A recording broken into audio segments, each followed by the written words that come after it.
Welcome to, what's the name again? Closed Beta.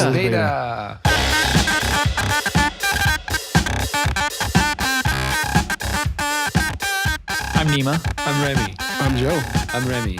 I'm still Joe. We're not doing this for a whole nother episode. So this is the second episode, and I made a note here we're not going to jinx it, so we're not going to say the number of people that, took part and listened or subscribed or any of that. Just a thank you for people that actually listen. It's unbelievable and it's awesome. Yeah. Yeah, we had, let's just say quite a few folks already subscribed to the channel, which is pretty impressive on your part. I mean, as much as it is ours, like for the fact that you guys found us and like us, which is obviously awesome. So yeah, shout out. Thank you. Leave comments, guys. Anything that you want to say, we'd love to be able to hear from you guys. We'd like to be able to respond to your thoughts and whatever you guys would like to contribute to the podcast. That'd be awesome. Yeah, we're on Twitter, Instagram. We're on everything. What's our Twitter handle? What's our Twitter handle? It's the closed beta. That's what it is. Hashtag? No, it's at closed beta. And it's the same at the closed beta. At the closed beta, and it's the same on Instagram, and we're on stadio.com/closed beta. So even if you're just listening, you don't have a question, you just want to say hi, we would love the feedback. Yes. Just so you guys know we're there. I mean, send us a message on Twitter. Send us your money. Actually, no, don't read the message. Just send us your money. Let's go ahead and do a chase here. We don't care about you. We care a lot more about your money. No, I care about you. With you comes money. So yes, leave a comment. This is not about money. As long as your comment is not like crazy racist shit, we will talk about it on the actual podcast. If it is, we will probably Even if it is, I'll call you out on it anyways. Oh, there you go. So we can do that. Yeah. So to start us out as a kind of like a warm up, there was a question that a YouTube guy brought up. I want to get your thoughts on it. No, this is not a subscriber. This is just a random YouTube guy. He's not random. He's really famous. But on his podcast, he was saying that if in the future, if you had the ability to read people's mind, right? Yeah. So if somebody came up to you with the decision, would you have somebody read your mind or read the content of your phone? Which would you pick? Phone. Phone? Yeah. How about you? So, okay, let me get this straight. So he gets to just go through my phone and sees whatever. Okay. Exactly. Or he gets to read my mind. Yeah. As you're thinking like right now, I would read your mind. Okay.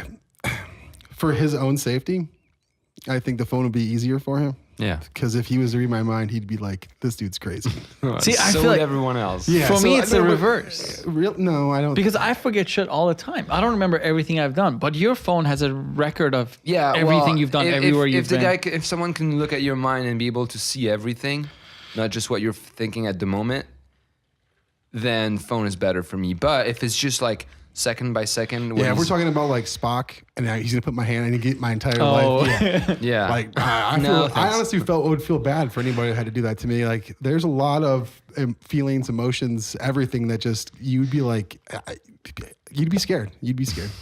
Wow. Should I be scared? I mean, you know me. You've known me for like. So that question comes from where again? The guy's name is CGP Grey. He's a really famous YouTuber. And he does what, video game stuff or technology? Neither. He does educational stuff. Oh, okay.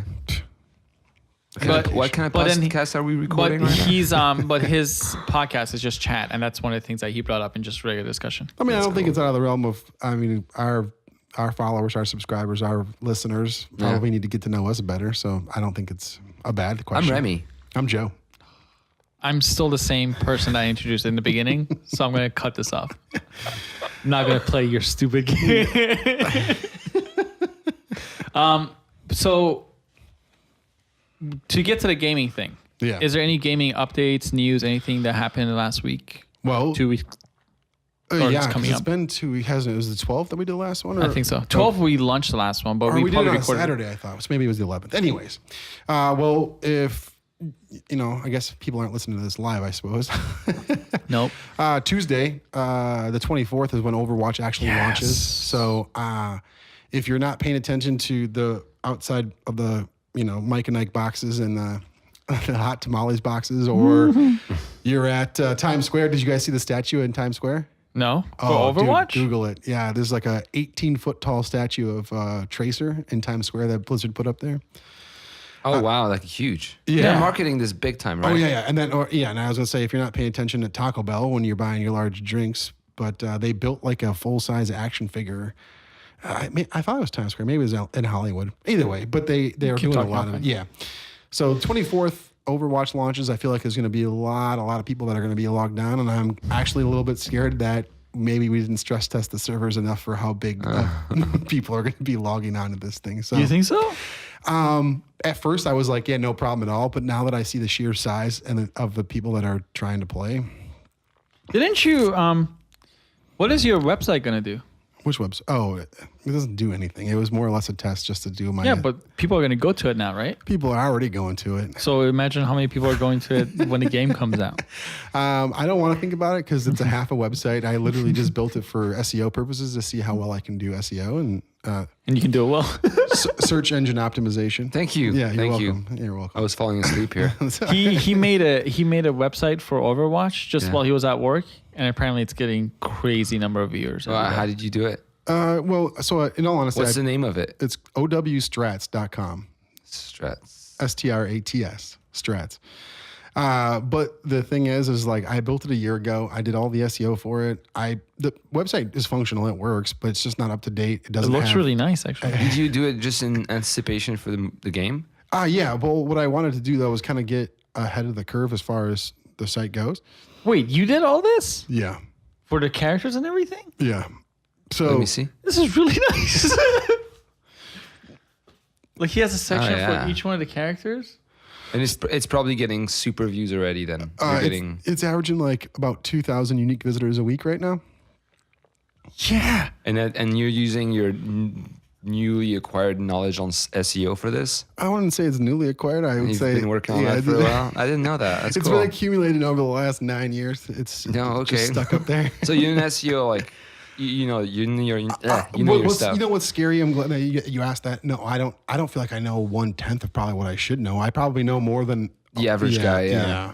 And there are people that can help me make it better, obviously. But to Nima's point, once the game launches and once people start doing searches, obviously more and more people are finding the site. I mean, 2,000 unique visitors a week is kind of scary. Did you do that in order to eventually monetize this website? Well, to be honest Ads with you, and stuff? I mean, so Probably right. that wasn't my intention. In all honesty, I just wanted to sell the domain name. yeah. Oh, nice.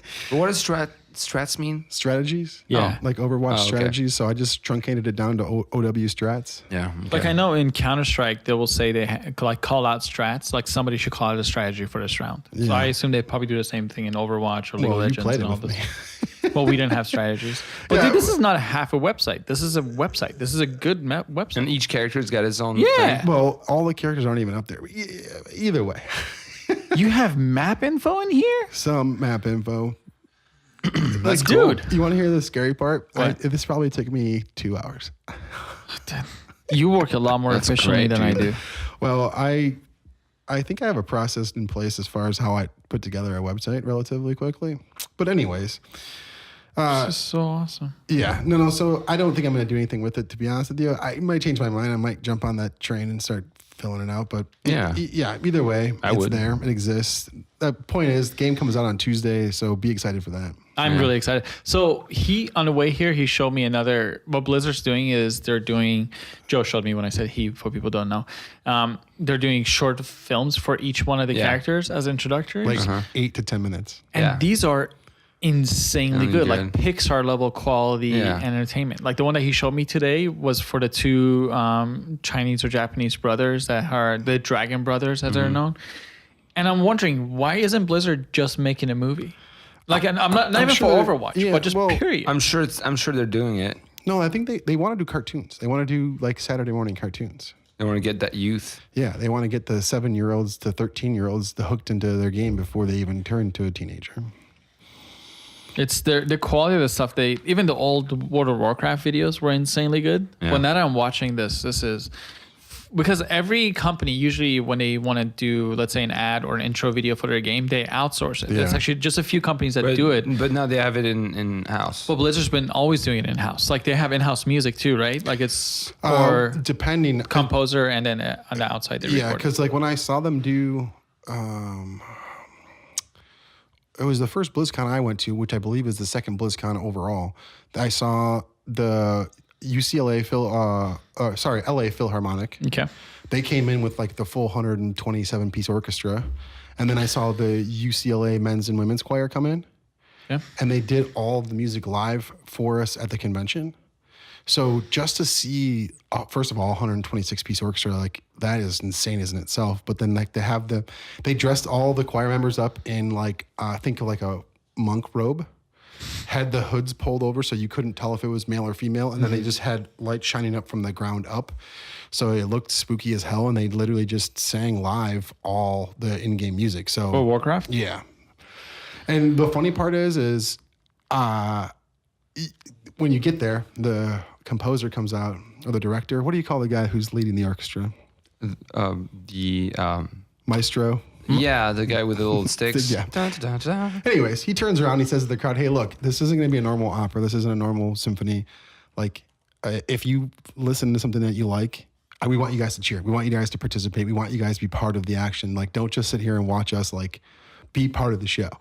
So the minute they start playing songs that we knew, like there's an inn that everybody goes to in the middle of Northshire Abbey or Gold. Conductor. Thank you.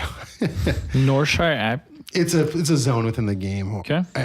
Or I can't think of the zone. It's next to Northshire Abbey. But anyways, Keep going. Yeah. it's called Lion's Pride Inn, I believe. And you walk in there and this music starts playing, and it's because it's so just grandiose, if you will. Okay. Mm-hmm.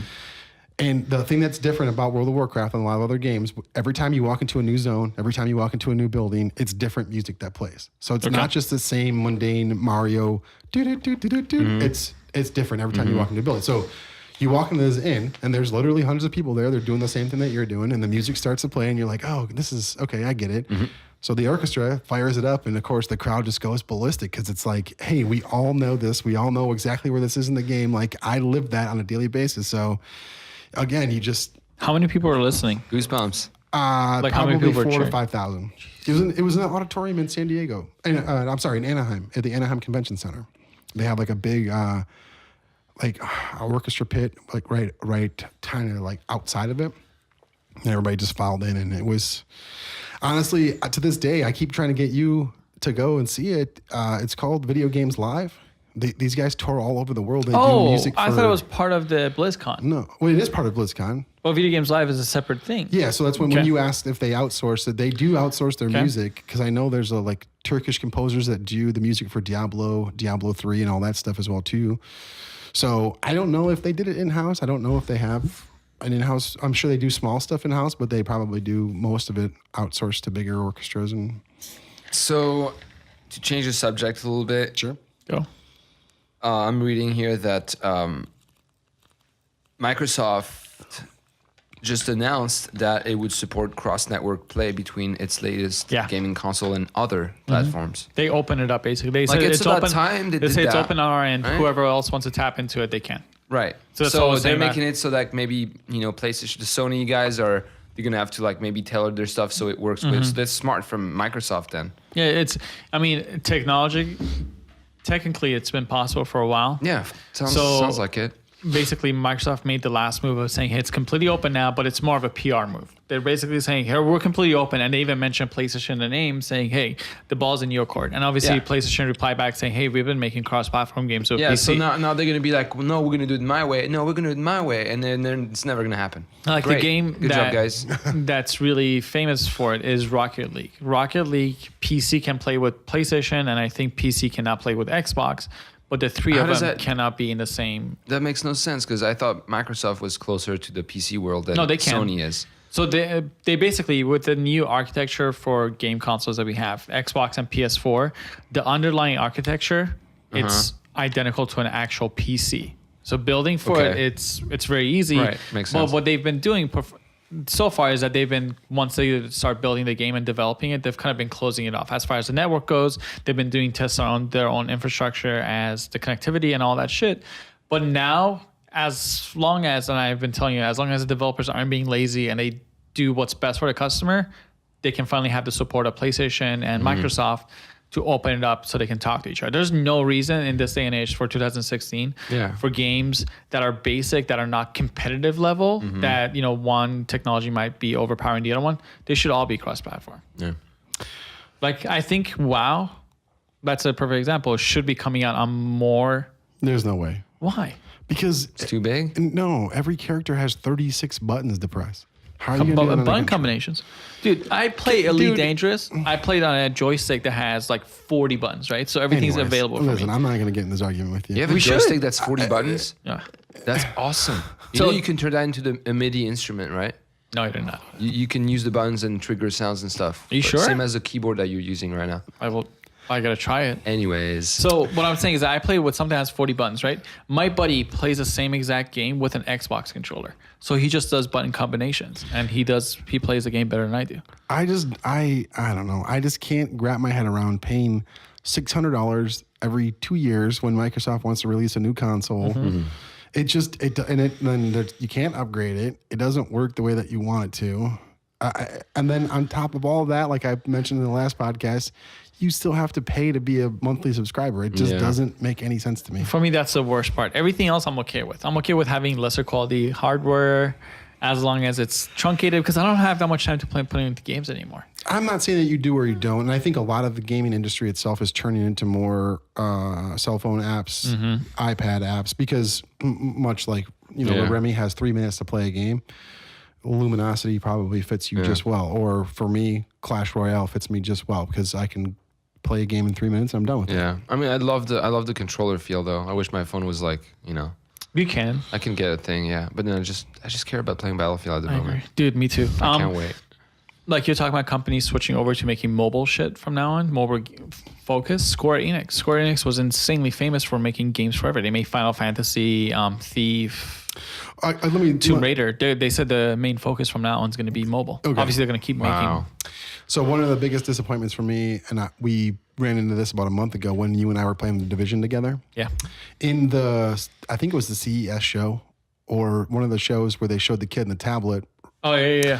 And then it's not in the game. Like, I don't know if I would rather have them not show me it and then be like, okay, we figured it out. We can go ahead and do it now. And then be like, here's a whole new aspect for you. Then teasing you and not having it out. Yeah, I don't know which one drives me more nuts. It's just like... I think what they did, you're right, was absolutely wrong. I think that feature is really cool. They basically said for people... We can play the game normally. Like the three of us can play on the computer, be in a group, and do whatever. But what if somebody's not at home? What if somebody just wants to go lay down? Sitting at the airport, waiting for a plane they got They out. play a support role via a tablet. Like they will drop in ammo or they will put in drones and all those things. That's cool. Yeah, So, well, you know I've who seen did- the live demo. Yeah, and they showed it. And So they say, you will get this if you buy this product. Yeah. But, and then they're like, exactly. Like, no, we can't do it. Work. Yeah. So, I mean, like... Well, EA did that. DICE did well, that. I mean, with maybe they're Battlefield. just really there trying to make it work and they figured something else was not working right. I tell you this, like just because we have an app for my company, okay? Mm-hmm. And the tricky part about this is nobody has, for instance, he might have the iPhone 3. You might have the iPhone 4. I might have the iPhone 6. He's running iOS software that's 2 years old. Yours is a year old. Mine's brand new. Well, now I have to code for all of these platforms. That's what you were saying, Ima. Like there's like lazy. Well, it's not really lazy. It's just so much freaking work to code for all the different platforms for them to work with. And I don't think you want to alienate half your player base, or in our case, half our customer base, because they don't want to upgrade their phone, or they don't have to upgrade their phone. But because they don't, I can't run a piece of software that's 2 years old on your machine. It just doesn't work. Yeah. See, for me, like me and Remy were talking about this earlier as far as software compatibility with old You have hardwares. to upgrade your hardware because of software. Yeah. It's a constant cycle. Apple forces their customers to do it. Yeah. Well, Apple forces the customers to upgrade the software. Yeah. And like they're infamous because let's say iPhone 4, when they run iOS 10, starts sucking and it starts running really slowly. But at the same time, you have people like Google, which obviously it's a powerhouse of, just a whole bunch of cash and developers and stuff. What? Nothing. Okay. They have the ability to work it out where apps work on softwares and phones from years ago. And they just released a thing called Instant Apps where you don't even need to install the app on your phone. If you search, let's say if hotels.com, you want to look at, let's say data for hotels. Really? I don't know, but I'm prepared. Okay. Data for hotels. You click on it, and a web version of the app will install just the codes that you need for that information on your phone instantly, so you have it available. That doesn't impact the hardware you have, doesn't impact the version of even the software that you have. That's cool, but still, I mean, you always gonna have to upgrade your hardware. You do, but I feel like as of right now, our PCs, our consoles, and our phones, they're insanely capable of doing everything that the developers wants to do. Okay. Yeah, they are, but sometimes it's for a company like Apple, it's more lucrative to force people to get the newest hardware for the newer software than it is for them to pay people to write codes for the old stuff. Apple's mostly in the hardware business. I mean, they have software, but just to Google's interject for a second, and because I completely forgot, but now you have me reminded of downloadable content. Yeah. There's a rumor going around that Overwatch is going to have a new character release on Tuesday to go along with the game launch. Oh my god! But it's free, right? Yeah, it's going to be included in the game. As long as that's cool. So, but there's rumors floating around that there's going to be a brand new character on Tuesday. There's already 22 characters. Well, I can tell you right now, there's already like 8 more that have already been made because they're in some of the digital shorts. Oh, really? You can see them. Yeah. They're not. But they're not in the game yet. So so now that I remember. Anyways, back to our conversation. So there might be microtransactions in the future. There's no microtransactions. Well, Stop. no, there should be microtransactions as long as they don't impact the game. If you want to make it cosmetics only or man. whatever, there's going to be. How they're going to make so much money doing this? they need to make money. Past the point of They selling the game. don't because they're already rich from WoW and stuff. But that's not how they're releasing the game. That's why they're not releasing it for free, so they can make more money. We're gonna have 40 million people buy the game on day one. Sure, at $40 minimum, right? At minimum is $40. Yeah. Anybody that's like myself who bought the collector's edition or the digital pack paid $69.99. So yeah, don't worry about money. I think they're gonna be okay for a while. So you don't think they could do microtransactions? I don't think it's. What about 5 years down the road? Well, if Overwatch is still running strong 5 years from now, I think. Well, I mean, they're setting it up to be. So what I'm showing the group is now Battlefield 4's Commander app. That means it's the thing that you guys were talking about where DICE did that, and they did it really well. Like there would be cool. nights where I'm like, I don't want to really play games, but I'm sitting in bed and I would just open it up and I you would guys play are playing the on the Commander. console or whatever. Mm-hmm. You're like, Remy, where are you? I'm at work. We need you to drop some bombs there. Blah, blah. Exactly. I look on my phone and I drop some bombs. Like that's cool. It would be really. You would see a list of games that don't have a commander. You would log in as a commander, drop rockets or drop supplies, and it's nice. Like you can see the outcome of the game slightly change. Like if somebody would drop a radar, you're like, holy shit, there's 10 people coming a certain way, and I'm gonna drop a whole bunch of bombs there, and it would be nice to see on your phone just the radar go off for those 10 people. Like I was thinking about something I told you about like years ago about games like Battlefields and stuff. Yeah. I think I would enjoy a game like this more if, let's say, if I want to play one night, I log in, and then, I only have one chance. That means if I get killed, I can't play for the rest of the night. Oh, okay. It will make people way more, it will make everything way more intense. Yeah. You log in, you play, this is the only game you can, well, if you win, you can play another game, but if you get shot, if you die in the game, there's like a 24-hour respawn time. Yeah, you can't exactly 24-hour respawn time. I would love that. I know, but I people feel like would most people hate would. it. I know people would absolutely hate it. One of the things that you kind of play with me is co-op games, and Joe and I have had this argument in the past where I feel like a mixture of co-op and PvP games is a way of the future, like the Division, and even like kind of like WoW. Like you stopped playing Left 4 Dead because you said it was too much. Just seeing all that kind of death. first shooter, but I mean, it was getting so real. Mm-hmm. Like my life is already stressful. I don't want to have the extra nightmares. Oh, I don't want to forget. This is totally off the topic, and we're going to go back to Overwatch again. Overwatch feels like a leftover of another game, and it's getting frustrating that I don't know what that other game is. Like the fact that nobody wants to say a peep about what Titan was and what it looked like, what it was going to play like. It's getting really frustrating. Titan was this game that WoW, obviously, I mean, Blizzard made WoW, right? Insanely successful. They're like, what are we going to do next? Mm-hmm. So they said, we're going to do a first-person shooter, massively multiplayer game. And it was going to be up to Blizzard's quality. It was going to be insane. Rumors forever. They're still working on it. It's going to be unbelievable. And then one day, Blizzard comes out and is like, hey, this is not going to be up to our quality. It's not meeting our standards. Well, we're just not going to do it anymore. Yeah, so now it's Overwatch. Now it's Overwatch. That's what they were talking tiny about. Game and this maybe that was their first goal, and then Overwatch. No, that's what it is. They're very public about it. They're like, okay. developing Titan showed us that it was not going to be that good, so we switched to Overwatch. I want to know what the fuck Titan was. I want to know probably the same anything thing at all about it. Well, they had said that that Project Titan was just so big that they had like 6 different development teams working on 6 different portions of it. And when they realized they didn't have a clear cut answer as how to tie everything together is when they were like, okay, this just isn't going to work. And one of the projects that one of the teams was working on was Overwatch. Oh. And they were like, hey, but this is still kind of fun. We should run with this and see where we can go with it. And that's how we ended up getting That's cool. Jeff Kaplan. Jeff Kaplan's the guy who is the lead designer for Overwatch, I think. Okay. Or game designer, I suppose, not actual like.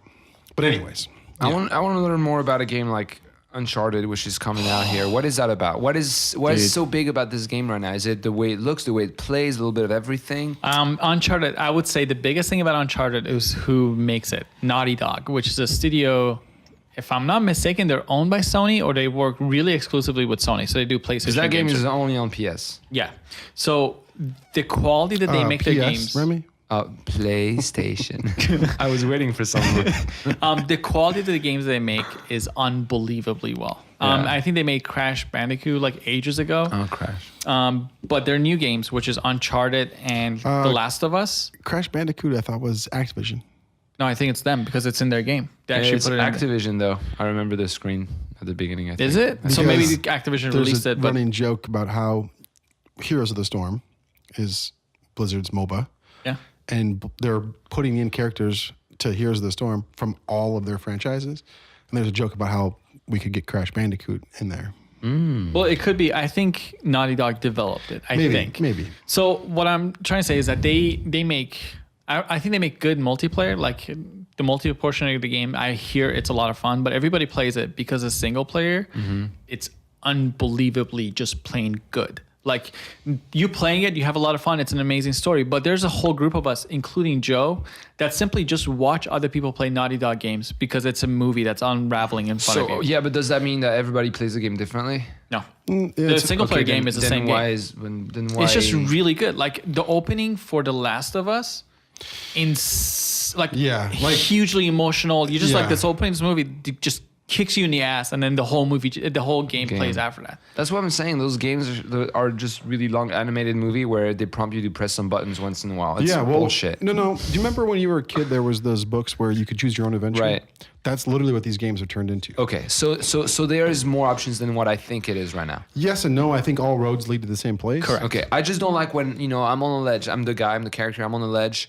I'm supposed to get to the roof of this car down there, and then just press A and then B, and then you'll get there. Yeah. Like, No, they're there's making that skill better. in They're that. making it feel fluid from you to get to A to point to B. Yeah. There's a rope, there's That's jumping, cool. there's all and you sorts can of do different things to get there. That's cool. Like I would say the Uncharted series, which is a really great series, and if you have the time, either play it or just watch the playthrough of somebody who's playing it. It's insanely entertaining, really good Indiana Jones. Like imagine if Indiana Jones was funnier, It's huge better. in Europe, man. Like, here what was too, the I'm game sure. where it did have alternate endings depending on who you picked to be like your sidekick? It's not that long ago. I want to say it was like 3 or 4. I think Battlefield 3 had an alternative ending. Are you talking about this one Heavy had- Rain? Maybe it had like 10 different endings. Yeah, that was more of an And depending adventure on game. who you like, what you did along the way, decided who's going to die and who lives at the end of the game. And then obviously when you beat it, you could start over again and then make your different decisions, and see and the what game would happens. end differently. Yeah, That's cool. I'm playing The Witcher 3 now. I haven't played much of Witcher 1 and 2. Witcher is a huge lore from Europe, and it's really famous, and it's based on these amazing books apparently. So the books always came first, and so now they're making games about it. And I think possibly a movie too. Everywhere it talks about how good the Witcher series is, and it's really good so far. I'm not liking it that much because I like building my own character in RPG games. If I'm playing a role-playing game, I want to have complete control over what my character is going to turn out to be. Witcher's not that, because Witcher, there's already a character. Like for over 100 years, this is what the character's been doing. Everybody knows what the story is. So you're playing that guy. I don't like that. I feel like that's why you were so tied to Oblivion. Oh, God. That's exactly why I was tied to Oblivion and those kind of games. But Witcher 2 is famous that halfway through the game, supposedly you make a decision that based on that decision, the second half of the game is completely different depending on which choice you make. So when I was a freshman in college, I actually thought about this. I wanted to develop a game where before you could actually play the game, Remy, you had to take basically like a psychological profile test. Okay. And So they depending build on a character for you? it would basically decide which faction you were on. All right. And then what class would best suited your personal Freaking Harry Potter. like your You wear the playtime, hat like and a then he sword. puts you in Yeah. a...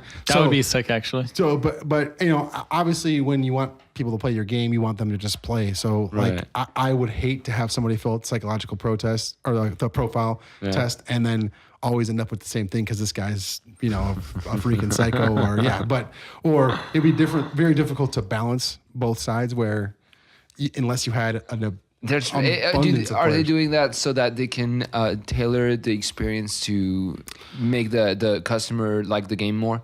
I just think it would be because right now, and I'll truth in advertising here. I play World of Warcraft for the last 11 years.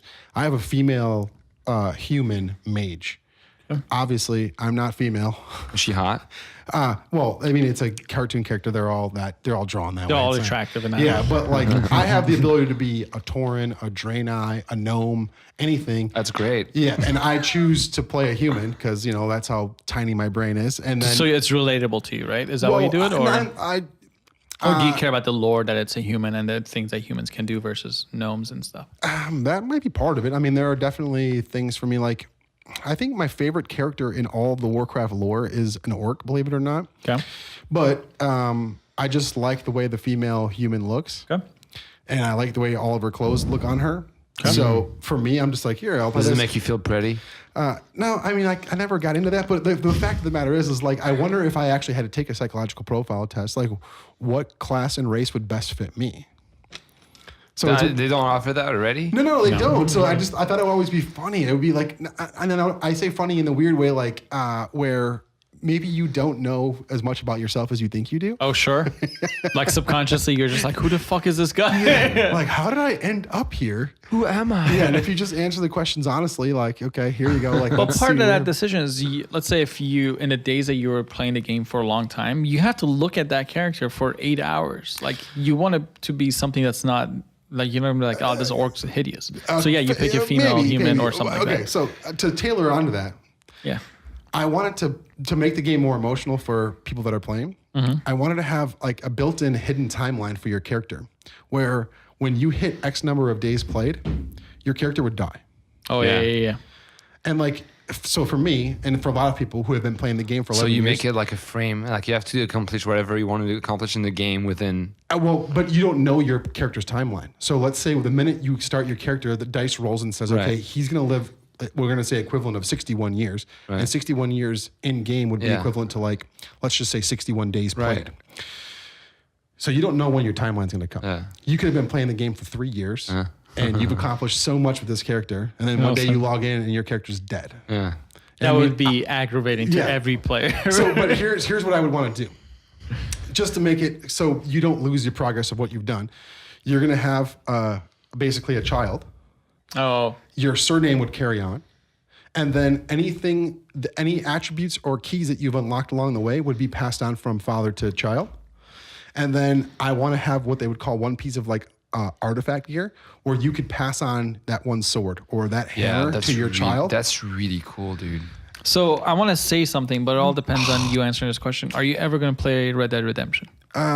Yes. Okay, then. Dude, that's awesome. That would make it so. You'd create legendary characters. Like, Yeah, well, I mean, there's already pretty. Like, can you imagine, for instance, first character, Sir Remy of whatever. yeah. Sir Remy the second of whatever. And then you, for instance, been playing for 11 years. I could have gone through 10 generations of my family now at this Yeah. point, handed down all the attributes, and then this one hammer or this one Yeah. sword or this one shield has been Yeah. passed down from generation to There's a generation. whole lore about your generation. Yeah. family. Yeah. That's so cool. So but you know, and I just want to take people on an emotional roller coaster of, for instance, you fill out a psychological profile test. This is you. This is you. If you answered honestly, this is you. That's you in game. You died. You had a child. You had a grandchild. Like all of this has just been passed down from generation to generation. Everything that your grandpa's unlocked in the game, But it's still you as one player. yes. I think that's really ambitious, but I think it can be done. But the problem is, let's say if how the market's playing out is what the audience wants to see. Right. Basically, the people are paying and showing their opinion based on the money they spend. Yeah. Nobody wants that. I feel like a game like WoW, if they find a way to to put that in now, yes. But it sounds like this is a huge thing, like for a game that's been around for years already. So the thing is, to Nima's point though, like if the average player plays a game for 60 days, like one of your characters may have never died. Yeah. So like, yeah, for instance, his character might have died twice now, and yours lives to be 100 years old. Like, I never got to do that. I've also thought about, for instance, breeding characters. So that's what I was gonna ask. Do you have to find like mates? Yes, you would have to find like a person that would match up with you in the game. So it would require you to have some sort of some sort of social aspect of that. Yeah, but then how do you share a child? Like it'll become You wouldn't. You would each get one. The legality of shit. Because like if you find a mate, a suitable mate for your character, and you guys like have one child only. Yeah. Wait, are we saying both? Oh, this is getting amazing. Are we saying both parties involved are real player? Yeah. Oh shit. So for instance, if you had a female human mage and I had let's just say male human priest, your attributes from yours and my attributes from mine will average out, and that's what both children will have. Who controls that so child? You every time it'll have to be two. Then we you're each saying. have one. Oh, we each have. Okay. The So same. I would get one. You would get one. Okay. Okay. All right. Those kids would be kind of like very similar, which is great for down the road because generations and you make huge family trees that way. Would the attributes you can have like cousins marrying each other eventually. But let me, That's exactly what happened back in the day. And then the character is kind of dumb. This is incredible. No. Let me give one for you though. So this is gonna be amazing. You told me last week, or you asked me that I'm quote unquote famous when I go to BlizzCon. Oh yeah. So think about the value of my character versus another person's character. The accomplishments that I've had, the dungeons that I've killed, all the achievements that I have in that game. So let's say I bred with Remy's character. Remy then bred with another character. And fourth generation down, you can see your lineage, and the great-great-grandpa is my character. Okay. So much like horse breeding or dog breeding, you can see all the way up to fourth line. Like, holy crap, like I'm actually a great-grandson of... the guy who killed the king and blah, blah, blah. Right. So I'm saying, let's say if you two's character, like they mingle and they do a night of romance and there's two childs involved. Yes. Are the attributes of those two children a randomized combination between you two guys' two characters? An average of the two of them, yes. So technically, Remy could be stuck with a character that's a little bit better than your character's offspring. Like the two offsprings, one of them could be better than the other one. Yeah. How is that fair? Are we okay with that not being fair? But that's the dice you roll. Okay. Yeah. Let's be fair. He could have max stats and everything, but his character life is only 31 years. Yeah. Whereas I have 3/4 of everything. But you live for 100. But I live 100 years. Yeah. So it's like, okay, well, I have this great character, but I only have it for 31 days. So I have to take advantage of that opportunity immediately. That would be cool. Yeah. But you don't. But would you? So would you know how long the new characters? No. Okay, so you wouldn't know. You don't know. It's behind the scenes roll of a dice. That is actually intriguing enough to me that I would play it. So the thing being there is you could literally log in one day and your character's dead. Like think about that emotional roller coaster of what you have to do to be able to get to that point. So, but logistically speaking, what happens if your character doesn't have a kid? I would have to give somebody some kind of warning to let them be able to breed. Otherwise, if you logged in one day and you haven't, just a reminder that would completely take it out of the right. So like, there's so many things in there. But like, think about this. I'm a freshman in college. Like, writing this all down in a notebook. That's when you had this idea. Yeah, my teacher's just like, man, just think of the possibilities of what you could or couldn't do. And, So here's my problem with that, and that's one of my biggest problems with our gaming community as a whole. I don't think, and I don't know when we will be able to, as a gaming community, be ready for an emotional experience in a big game like that. Because right now, emotional experiences are kept for smaller games that focus on just death or things like that, and the bigger meaning. And bigger games usually don't have that much emotion. Like, so do you think it will ever be where a game like WoW can talk about dealing with the death of a character? That's huge. Like, that you spend that much time on? I don't think they'll ever do. That's why we have Respawn. So you're like, everything's fine. Here's your character. Yeah. No, I understand that. I wanted to get there because I want to be that emotionally involved in something like that. Like That's why a game like Battlefield would be so much more intense if you can only play once. I agree. Only have one life. Like Super Mario style. Oh, I only have 2 lives left. I better be careful or I start from scratch. That's why awesome. that's why games like DayZ are getting such a popularity. It's Arma, and like if you build a character over a day and you're like, hey, I'm gonna go to bed and I'm not dead yet, you log out. That's a huge emotional experience because you're gonna come back and it's gonna be that same character. Yeah. You're like, holy shit, can I make this character last one more day? Like I watch people stream the game, like, hey, I've had this character for 4 days. I'm not gonna log in because I'm scared about losing this character next time I log in. I think it'd be awesome if that happened because then like let's say I make a character and I did awesome and I'm not dead but I just go to bed. Next time I come back, I still have all the ammo and the gear that I accumulated the night before. Even though a lot of people around me have died last night, so they couldn't play, they're upset at me, and I'm more powerful, so they're like starting to plot together to get to me now. Yes. And it's like becomes way more interesting. So I feel like that is the way of the future. The way of the future. So? I don't think people's attention spam is good enough for this. No, crap. I think that's how. Let's say what you're talking about is really easy for me to make profit out of it as a game developer. So as long as everybody puts their money, as long as you market it to people who like as long as developers put their mind to it, they can make a really profitable game for their end because you're talking about you being so invested into the game. Right. That you're making your life decisions based around that game. And same to you. So that's really profitable. Within the game. Yeah, but Joe's talking about like a bigger world. But the overarching theme about, like, is the same, what do you call it? Making the death, your character's persistent. Death, something you have to be very conscious about. Yeah. Remy, let me ask you this. I'm going to get a scenario. I want a Battlefield type MMORPG. I agree.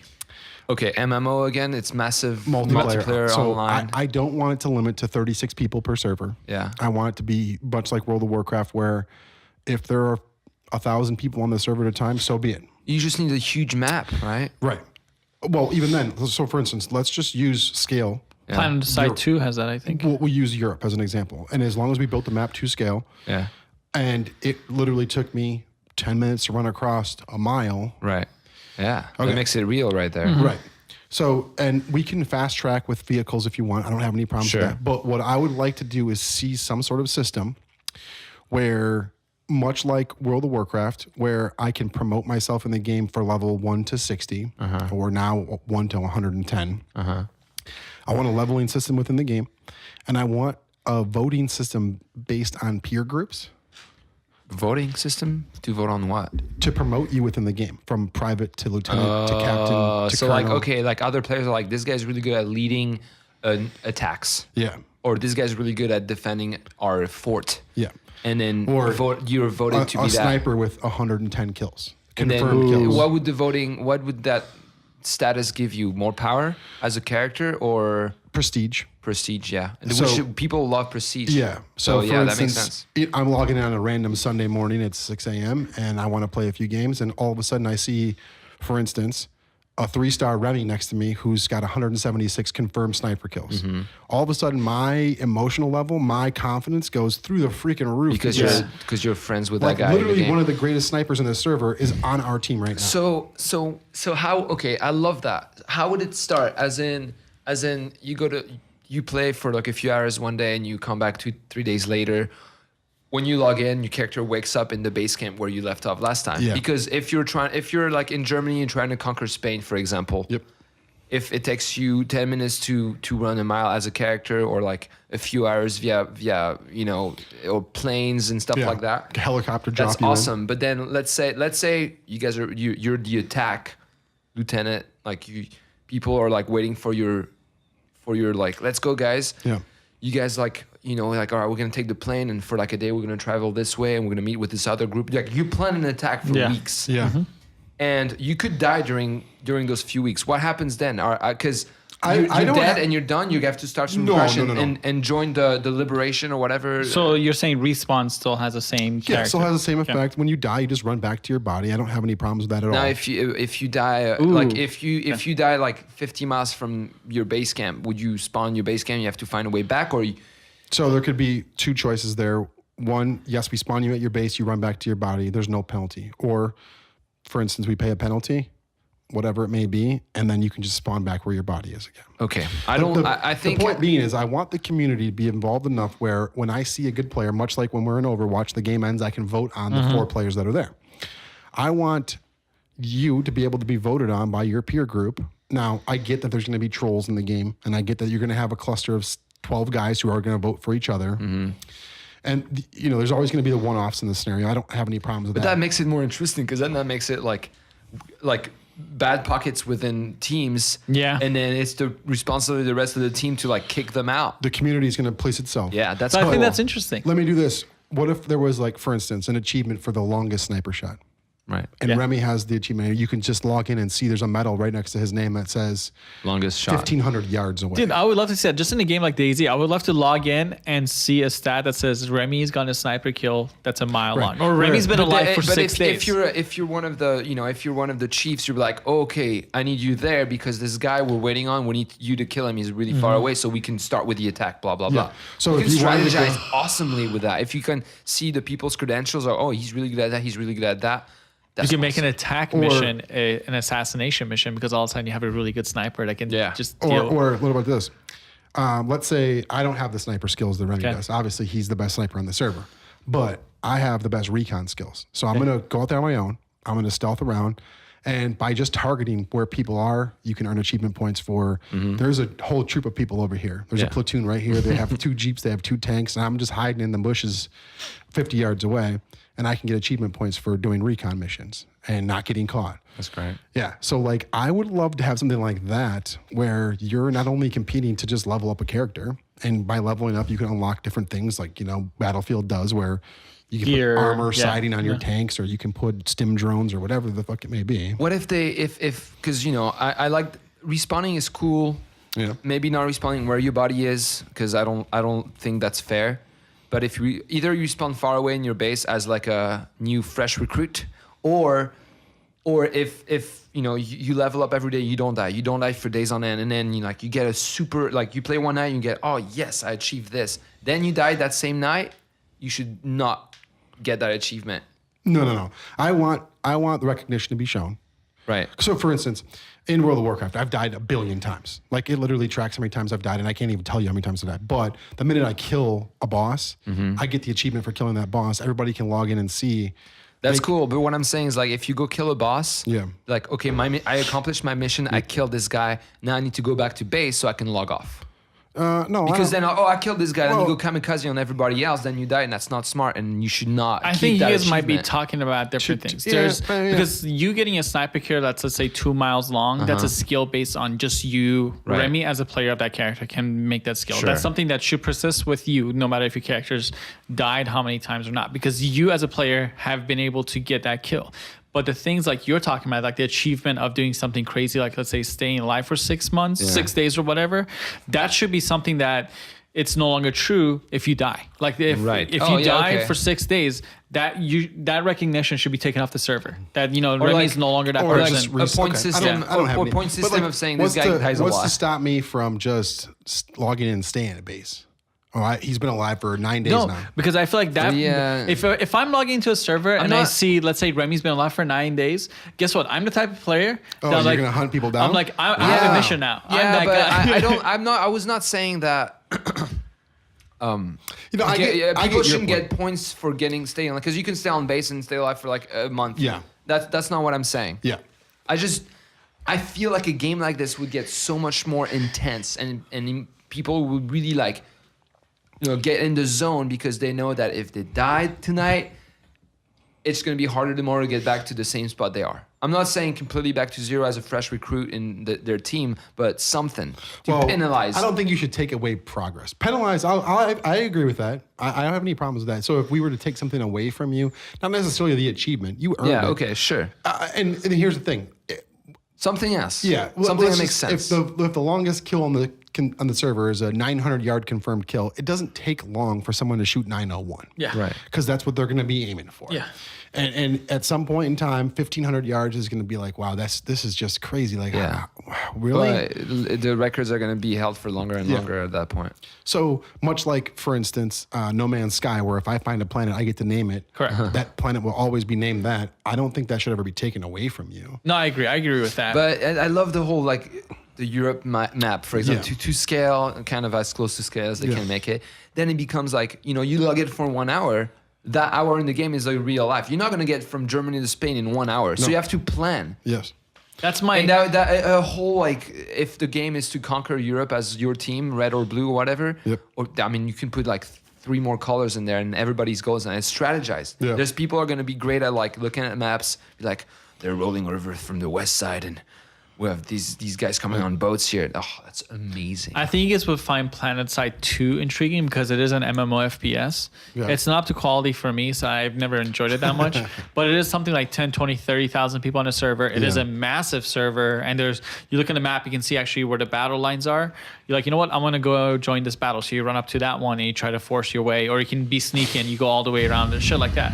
But what you guys are talking about is my absolute biggest problem with the gaming developers is that nobody aside from I forgot who makes Arma and DayZ, nobody seems to want to make a proportionally large world that's realistic as far as skill goes and physics and all those things. But I don't know why nobody does it. Like when GTA 5 was coming out, I was like, for the online portion, I really hope it's the GTA 4 map plus the GTA 5 map, and they don't do it. And even the GTA 5 map, which seems pretty big, it's actually, when you think about it, it's very small and things are sped up in a way that for me to go from north to south is something like 7 minutes. Yeah, that's the thing with... That's cool. No. Like, that's for instance, in World of Warcraft, I can think of one zone like Stranglethorn Vale. It might take me 10 minutes to get from... I wouldn't say that long. Probably 5 to 7 minutes to get from the south end of the zone to the top end of the zone. Mm-hmm. And we're talking about a zone in a map that's this big. Yeah. So it would be a day event, an all-day event to run from the southern tip of a continent to the northern tip of a continent. And that's just running along the road. I'm not doing anything else. I'm just holding down the run button and just running. All right. So like the sheer size and scale of what you're looking at and what you're in, to Nima's point, is overwhelming in itself. Mm-hmm. So I'm guessing just resources. It has to be. It has to be resources. But I think that's one of the things that you should focus on, because I feel like graphics, gameplay, we're at the point that I'm happy with what they've developed. Resources in making and designing all that. Oh, that's true. Yeah, so but that's why we have like what we call procedural generating things. So it's not artist time spending on making things. Like right now, like but Red does Dead the Redemption, time equal the money? That's what I think we're... Probably not. Right. Probably definitely not. Like, you also have to remember, too, is 99% of the studios that are out there are generally working for investors. And they have that timeline, the milestone marks, where they have to hit this milestone at this point. Otherwise, they don't get paid. Why don't they just find, like, teams around, let's say, Europe, and each town has a team, and their job is to make a virtual world of exactly what's around them in the 15 miles. There's a company that did that a while ago, and if all the teams are on top of their game, crowdfund something like that. There was a company that was crowdfunding their efforts to make a 1:1 ratio game world of the world Earth that we live in, and they were doing it with drones. That's a huge. Like they started doing it with a small portion, and then nothing happened. Like I haven't heard. Because it's like, what's the word I'm looking for? It's like it's really huge. It's possible, but like so much work, resources not going to be there to the whole world for scale, 1-to-1 a world. Mm. If they made that'd be great. Someone should do that. A team of people should do that, because then that data could be accessed by game developers, and then they can use that to make their games within it. So when you're talking about resources, like zombie games and time spent, alien games. Yeah, but those are completely different. They shouldn't mix, right? I know, but if someone makes the skeleton of that, the skeleton of the whole Earth, they can use that as square mile by square mile, like as close it is as real, then different companies can buy the license to use that to put their games on it and sell it as a zombie apocalypse game or an alien invasion game or So- a World War One game. Yeah, and they should. I think somebody That's should absolutely awesome. do that. Somebody But should how do you make build that? it and sell the it. Earth is huge. Just focus like It's huge. there was a game that Amir, my cousin, and I used to play a while ago, and it was Test Drive Unlimited 2. They did that with the map of Hawaii.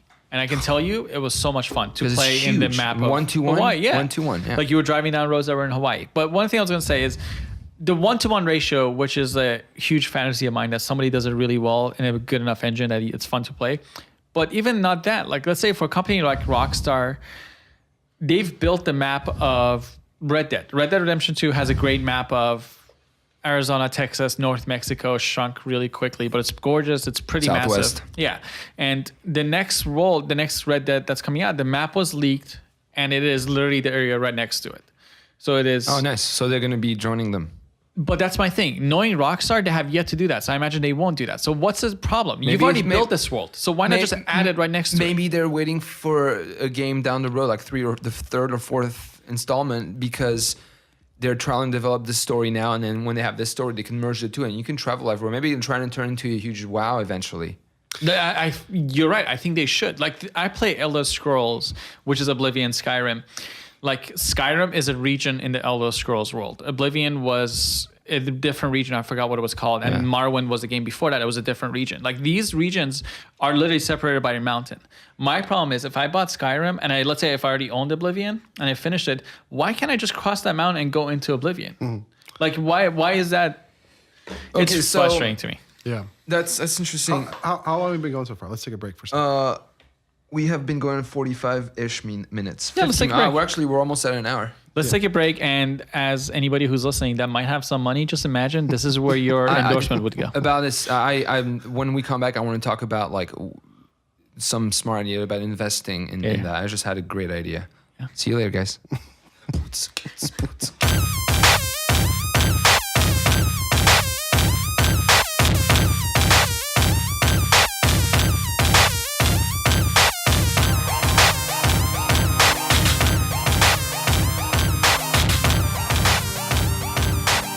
But by the time I got home, I could barely walk, and I'm just like, and I was taking a shit, and it was like hurting me almost. So Okay, I need to not do that. should not be in the podcast now. Oh my God. We are back. No, we should keep that. No? God, Fine. no. Don't worry about what we just talked about. What I wanted to bring up the whole, Editor's cut. you know, if someone, and I'm sure people are already doing that. I'm sure there's big companies out there who have started investing and buying the resources to map the whole Earth. Portions of it really well. Is there a name for that? I want to say a virtual Earth. Like, what's the name of like? A virtual version of Earth. Google's done that already. Yeah, exactly. So I heard It's called Google Earth. I heard a radio talk about what they're doing now. Like, they're trying to really map and take pictures of the whole Earth. They're doing that already. They're scanning the whole Earth, but it's low quality because they have to do it every day. Yeah, and depends on who they buy the images from too. Now as well. they're putting better satellites out there that can take better pictures, and so now it's just a matter of time until those better pictures are able to take those better satellites are able to take better pictures of the whole Earth every day. Once they do that, then the video game companies can tap in and just recreate everything 3D, and I'm sure they have algorithms to do that now, and they don't even have to. So maybe there's companies out there who are getting that ready, and who are those companies? Because that would be money to invest in them. Yeah, let us know who you are so we can invest a couple $dollars into your business. That's how much I'm committing to. I got $3.27 right now. See, we got at least $5 into your business. What is stopping you guys? All right. Let's move on to question number 2. Oh, man. Oh, before we move on to question number 2, this might be something. Actually, you know what? We had question number 1. Yeah. Yeah, that Dude, you and I just said in perfect sync. By the way. That was beautiful, guys. It was really amazing. We should do this more often. So, were we in harmony though? Should we get our pitch right? my question is going to be: what's an experience in gaming that you had was just like beyond the point of not emotional but intense as far as like what you're feeling. And for me, I'll explain it and you guys can see if it even makes sense to you. Amir and I used to play Oblivion all the time, right?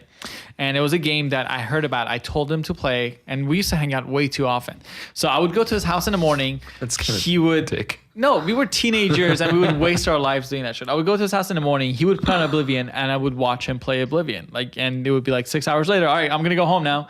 So that was it. And then I got it too. And we made this whole thing that he would play on Xbox, I would play on Xbox, and we would chat on Xbox Live as we're playing at the same time. The game's single player only, but we would play it in a co-op kind of way where we would do the same missions, be in the same part of the world. And I will never forget, we were in the main capital of Oblivion, which is this gorgeously designed, small-ish city, like insanely small. And he's doing his own thing. He's wandering off in the city. I'm doing my own thing, like let's say buying shit or just looking at cars. You guys meeting up in the world? There's no way to meet up. It's single player. Oh, so we're both playing single player games, but we're just talking to each other in Xbox Live. And I just remember him playing. He's doing something, and he just goes, "Oh shit! Oh shit! Oh shit! Oh shit!" And I'm just like, "What?" And he's like, "Go." He gives me directions about where to go in this little city. He's like, "Hey, pick this lock in this house." So I'm sitting there picking a lock. I open it. There's fucking blood everywhere in this random house. I don't know. We don't know what it's for or what it is. There's blood everywhere. And he goes down the stairs. There's more blood everywhere. That kind of experience for me is something that they need to match and somehow bring out in gaming. It shouldn't be forced on me and my cousin to make it happen. The same thing happened in but like 2. it makes you feel that way. It might make me feel completely different. Like, oh, okay, great, blood in that house. Well, Who after knows? you've invested that much time in the game, you start believing or accepting the like lore. that's that has to do with like the story. We never found out because Oblivion is a role-playing game. So Right. depending on what path you go to, you never might find out that part of the story. So we Right, never okay. found out. We just came across it as part of our path. Are you saying they put this house there with a lot of blood because it matches one of the storylines someone might come across during their Correct. gameplay? Correct. Dude, and like the same thing happened to us in Half-Life 2. He started playing, literally, I'm not kidding, 30 seconds ahead of me that one time that we were playing. And Half-Life 2 is very story-driven, almost like going down one path. Everybody experiences the same thing. Yeah. And for you guys to understand, you're playing as Gordon Freeman. You have a partner throughout Half-Life 2, Episode 1 and Episode 2, and that it's Alex Vance or something. It's this female character, amazingly well written, amazingly well played actress plays it. So you start building this bond with this AI character, like really strongly. Yeah. Like she's been with you throughout this whole 2 games now, right? Right by your side, helping you do all this shit. It comes to one point in the story that I'm playing it. I'm 30 seconds behind where Amir is. And Amir all of a sudden goes, "Fuck, no. And I'm just like, what? And then all of a sudden my game catches up to her and she's getting stabbed in the back. That kind of experience is insane. I want them to make a narrative game where 2 people can play it at the same time, where you can experience shit. I'm sure that's not very difficult. I still can't get into that. Like, it's just like watching a movie. Yeah. Because if you're following a game that's like this, where press A, move forward. Yeah, but if open you're this reading door. a book and it gets to the chapter in a book, there's no other choices there. You just turn to the next page. It is true. It's just like reading one of these books or watching a movie, but you're one of the characters, and it where you kinda get to looks control not as good as most a things movie. before, but you go from point A to point B, right? It still needs to happen in the story for those things. But in between those, you can do a whole bunch of crazy shit. There's stuff to interact with. Mm-hmm. I'll give you 2 examples. The last time I had this sucks moment was watching Firewatch. Oh, I haven't. Go ahead. So I don't want to ruin the ending of the game, but there's an emotional buildup all the way to the end. And then at the end, I was like, oh my God. Really? So, yeah. So that game's beautiful, by the way. That was one of the moments where I wouldn't say disappointed, but I wasn't expecting the outcome that happened. Mm-hmm. But I will give you a holy crap moment, emotional speaking. So once again, playing World of Warcraft for 11 years. I have this weird fetish, and I'm sure other people do it too. Whenever I am in World of Warcraft, or any other game for that matter, and I'm kind of out roaming the world, if I see a waterfall somewhere, I just have this weird thing where I have to swim into the waterfall And see what's behind it. just in case there's a cave or something behind it. I want to know, and I'm like, oh, dude, man, these designers, they're just great. Yeah. So I have But this weird. you can gauge, like, okay, do you look at the rest of the world? Like, there's not enough power in this game to have a whole cave behind this waterfall. Anyways, so I have this weird thing where I just have to check. No matter what it is, wherever the waterfall is, sometimes you never know. There's hidden capital. Yeah, like a coin, like stars, coins. Yeah, right. So I have the alpha key and I had the beta key for the Legion, which doesn't come out until September or August 31st or whatever it may be. So I've been beta testing and alpha testing the game prior to everybody else getting Called it. the Legion? The new World of Warcraft expansion. Oh, okay. Go ahead. I've literally had it for like 4 months now. The game doesn't come out for another 4 months. Okay. Leveling up just randomly, of course, come across a waterfall. And I'm like, gotta check, right? Because it's just me, right? Gotta check. So I climb to the top of this mountain where the waterfall first hits the river, and I go in there. Sure enough, there's a chest behind. Nice. Yeah. So I'm like, holy crap, like this is awesome. Finally. Like, yeah, like it's 11 years, it's finally paid off, right? So I go up to the chest and I go to click on it, right? The water current takes the chest and just starts making it go down the river. And I'm like, oh, crap. So I turn and I start swimming towards it. And I realize I'm not swimming fast enough to keep up with the current of the chest, right? So me being an 11-year veteran, I have a mount called the Water Strider, where it's a little bug that I can get on top of the water. I can just run along the top of it, right? Okay. So It fits in your backpack, or yeah, It's like Imagine Me. You make it happen. yeah. You make Anyways, it, yeah. so I level up the Water Strider, pop it up, start running after this chest, right? It gets to the edge of the cliff. waterfall. And it goes over. And I'm like, shit. Okay. So at this point in my mind, and I'm got my hands on my keyboard, I'm like, too far invested. I can't let this thing go now, right? Yeah, so mages have an ability called slow fall. Nice. Oh, that's right. I jump. I'm like, screw it. Don't even care how far it is. I'm just going to jump. So I jump off the edge of the waterfall. I'm free falling. As I get towards the bottom, I hit slow fall and I hit it. And sure enough, there's the chest just kind of bobbing along and it just keeps moving down the river. And I'm like, crap. What is this? It's like it was made to be followed. Right. Like, no. Yeah. So I'm thinking to myself, dude, either someone's having a really good time watching me play this right now. Because developers will like log into the game just to watch you from a third party point of view. And I'm like, either someone's having a real good laugh at me right now, or like this was designed to do this. And here I am, hook, line, and sinker, just following this stupid chest down to the bottom. Okay. So needless to say, it falls 2 or 3 more times and it gets to the very, very bottom and it gets wedged between 2 rocks and it's just stuck there. I happen, because I'm on alpha, there's me and like 4 other people on the server, so I don't have to worry about, So I float all the way to the bottom, I open it up, and of course, because it's beta, it's like large placeholder item. So there's nothing even in the chest. And I'm like, that was an emotional roller coaster for like 37 seconds. For a box. Yeah, and I'm like, for a placeholder, I'm like, I cannot wait to do this in the game, like, because it's gonna hopefully it's something awesome. In the game, you should just go to the end spot and just wait for it. So that's the thing I'm thinking too, is I'm like, okay, there's going to be 25,000 people logged onto this thing, and if Do you think anybody's gonna find it? I'm sure people will. I mean, it could. I mean, Can you go there before and set a trap there? I could just be waiting for people and kill them. That's not the problem. But the thing for me is, I'm like, man, I can't even tell you how many people are going to click on that box. It's going to go down the river. They're not going to be able to catch it, and there's going to be someone waiting at the bottom who's just wandering along and sees a box at the edge of the river. They're going to go up to and click on it. Like, oh, this box is supposed to be here. And then there's your trap. And then here comes the mage floating on the hill like, that was my box, asshole. I just chased this thing on the whole mountain. And He's going down, running down a cliff, and you're just like falling. So here I am, literally a 30-second emotional ride, going from holy shit, this actually panned off. There's a box at the bottom of the waterfall to I swear to God, nobody better open this fucking thing before I get down there. Then I open it up and it's nothing, and I was like, man, fuck you, Blizzard, exit. Like my emotions went from a 10 to an 8 to a 10 panic to. Well, that's really? good. That's what brings you back to the game, though. Yeah, no, I definitely do. But so to Nemo's point, yes, I have had some weird emotional experiences. Yeah, once you're invested, do you have that at all? Like, I don't know if you've played the game for that long ever. Like, you played Battlefield for quite a bit with us, but Yeah, I don't. Again, I've never been like the one game where it was kind of like a big world, like was Zelda, the one on N64, and I'd never finished it because I just can't keep all those details in mind and come back a few days later and finish the game. Like, there's To continue so the much to story. It. I don't have that kind of like brain functions. And I might be getting too old for that, because any game that I buy that's story driven, like let's say in the past 3 years, I haven't finished any of them. I kind of feel like that's just you in general, to be honest with you. But I don't think it's the past 3 years. I think I almost feel like a video game for me. I play games that are finished. Yeah, It's like they a have to be workout. over in like 2 hours.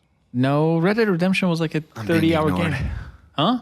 Nothing. You Tell just me. keep having your Tell me. conversation. Tell It's me not what good, we're it's not good. ignoring. Tell me. I have an idea. Like, I have a good idea for a game. Should I say it here? Yeah. Well, at least now it'll be So recorded. you were talking about you and Amir Yeah. playing this game, first person, Yeah. big worlds, right? What if they make a game like this, big world, first person? Meaning you can't connect with someone else online and play co-op. What if there's a game with a storyline that makes it so that you sign up to the game, one of your friends signs up to the game, and you kind of like, I don't know how to explain it. Like, okay, Cooperatively? cooperative, but it's not going to get cooperative until you figure out within the story How to connect. via a portal within the Oh, game. that's the cool So you thing. spend like days playing that, and then once you get there, a whole new game aspect goes on, and then other people are doing that too, and then it becomes it's like you have to work hard to play a game to get into a multiplayer world. I am 100% down for that. Any That'd be game. cool. Yeah, absolutely. And you just have to develop a cool story that includes like a warp time thing, travel. So yeah, you can meet with a partner you're trying to meet with, but you're working as detective on both ends, and you make that happen. Any game that even tries to remotely explain the multiplayer aspect of it, like you're talking about, how Yeah. it's part of the narrative, why Yeah. you two are playing at the same time. Yeah. I will pay any kind of money you want to play that. Well, I mean, if someone's not, if let's say we play this together, you play one day, but I can't play it, it's okay. But you can figure stuff out on your own, and then you can tell me about it, and I can figure it out, and we like. That'd be cool, man. No, I agree. That's why, like, I understand games like Overwatch and let's say Counter-Strike and League of Legends. Those are competitive games, right? Like that's all they are. It's an arena. You fight it out using whatever skill and strategy you want, and the winner is the winner. Those kind of things bug me because in the back of my brain, I'm expecting a narrative. So in Counter-Strike, I'm like, why are the terrorists having to plant the bomb here? Why don't you just plant the bomb where they are and the thing's over? Because that's not how terrorism works. Like terrorism doesn't need to go plant a bomb around the fountain. I feel like we're about to walk down a real fine line. You do not want to let people know how terrorism works. Okay? So what if like we figure it out? we're not we found terrorists, this portal. if you're listening. We do have beards though. Jesus, We find this portal and we're able I'm to shaving mine like play tonight. together now from now on. Yeah. Let's say there's other teams out there who are doing the same thing. Then it can become like, how do you connect with those people that you don't even know in the real world, but then you find ways to like tap into this thing and be able to do that and look into worlds. Oh, we should meet up with those people. Have they figured it out yet? And Maybe like it gives figure you out different things to do in the world or connect to each other. figure out like it would be part of the storyline. Like let's say the storyline is like kinda feel like- you're alone and then you meet up with your partner and then you're trying to save the world and you have to team up with other people and you have to figure out how to portal to them so that you guys can work together from now on. I think No Man's Sky could technically do that. Yeah, that I was gonna say, but like they've said with No Man's Sky, like you and your friend could literally spawn on the same planet and maybe never find each other. Yeah. That's what you guys were talking about last time. Yeah. But at the same time, like if I make it a goal that let's say if you and I are playing No Man's Sky, I will not be okay with not finding you. And I won't do anything in the Wow. game. I love you that much. No. But I will make it before I do anything else in the game.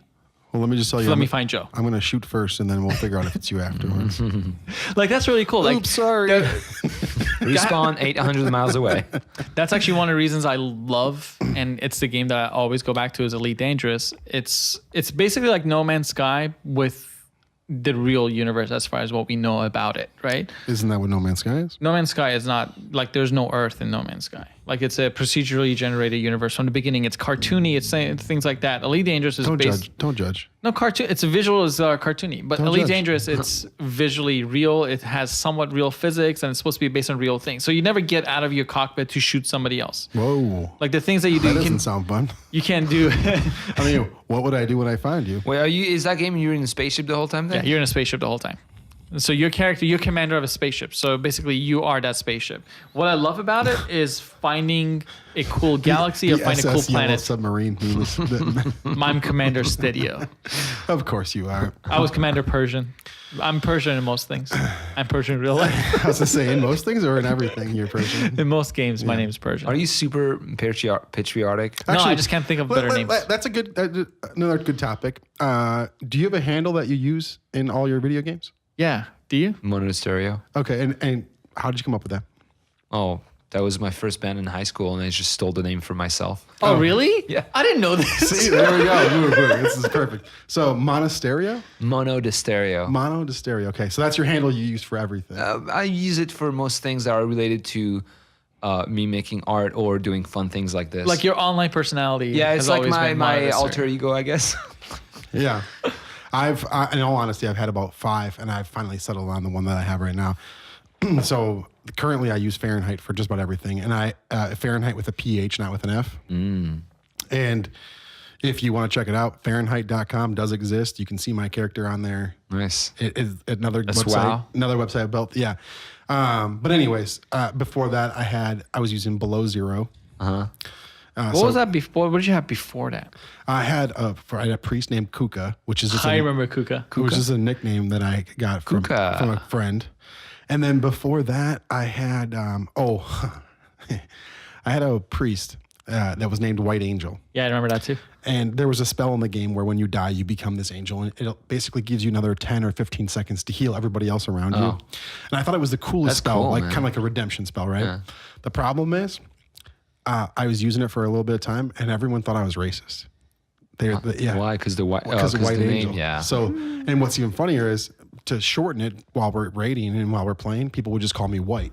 Yeah. They'd be like, White, can you do this? White, can you do that? And all of a sudden it just became this negative connotation. And I was like, wait a minute, I'm not racist. Like, why would you guys?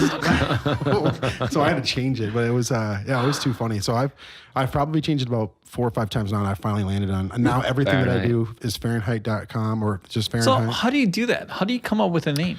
But I can't do that. I sit there. You had Iron Lung. I had Iron Lung, but that's I didn't come up with that. I love that. well, I didn't made come that, up with so- mine, dude.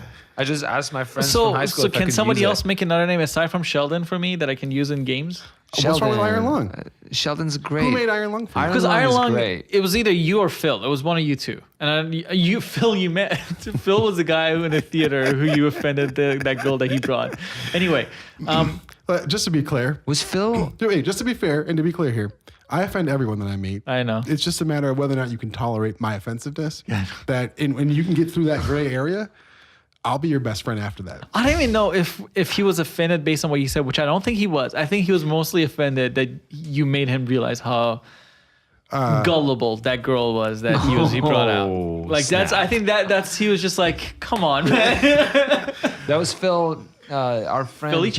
Yeah. Yeah. Holy shit, I remember his last name. Are we allowed to say people's name? Well, I just did. Yeah. Shit. Your name's public. So wait, can you tell everybody the story of how you got Iron Lung? Oh yeah, well, my lung collapsed right after high school, first year of college, and Wait, did I know you at that point? you did. So I will you guys know, as you listen to our first episode, like our regular interaction is nothing but us laughing the whole time, basically, of dumb shit. So my lung collapses. It was a spontaneous pneumothorax. For any of you who are in the medical community, know what that is. It just randomly collapses. It was supposed to recover itself. It didn't. I was part of a very minor group of people that their lung doesn't fix itself. So I got a chest tube and all that happened. They brought it up to 100%, meaning they suck all the excess air out of Yeah. it. They leave it in there for a little bit, like a couple of days, and then they pull it out and they close it out. And it inflates back. And it's supposed to stay up there. Basically, they said, hey, we create a vacuum again. You're good. Your lungs should stay up there. As long as there's no more holes or no more leaks, you should be good. So they literally send me home. They're like, hey, do your best not to cough. Just imagine anything that's crazy happening with your lungs. Try not to do them. Just relax. And they give me a whole list of shit not to do. Don't run. Don't sit up quickly. And it definitely says, don't laugh too much. Like it says it on there. So what's the first thing Neiman does? Me, Ali, and Joe go out to a movie or something. And I'm just like dying laughing that night. Next morning, I'm back in the hospital. So, but for the longest time, you had a valve there. Oh no, you were making a joke that I had a valve. It was just like it was a thing closed. I don't know if I ever had a valve. I probably had the top part, the tube still Like there. a- It's like Yeah. he was making that joke. Like the pump shoes. So Nima's lung collapsed. I collapsed it again. And then from then on, he's pretty much used Iron Lung Iron for just Lung. about Yeah, and everything. I went to the hospital again for like a month, and then I had surgery, and then all those things happened as part of the complication of the surgery, which I don't even care about even the He slightest. was There like was- an operating table laughing his ass off. No, like, I stop can't- laughing, fool. I had small amounts of nerve damage from the surgery, like around here, this region, and I had a whole bunch of weird Is it how you side have the droopy effects. nipple? But no, one of them was, do you remember I used to twitch? And I used to, when I was talking, like random sentences, my lungs would exhale at random points. So I'll be talking like, "Hey, Remy, how?" I would do that, and Joe and his girlfriend thought that was the funniest shit ever. Because I remember she started like, you guys would call me Twitch for a little bit, and then she would call me Nemo with my lucky fit. So let's not talk about that ever again. Well, it's been 80 minutes, almost 90. I want to see if there's anything else on my list that I want to talk about. We're going to finish or probably start talking about World of Warcraft, and that can be our last topic, the movie. Okay. Hey, I was telling Remy this. He's touching his nipples again for anybody who cares or doesn't care. I was telling Remy this year might be the year that we finally get really good video game movies because the developers are finally heavily involved, like Blizzard and like Ubisoft and Assassin's Creed.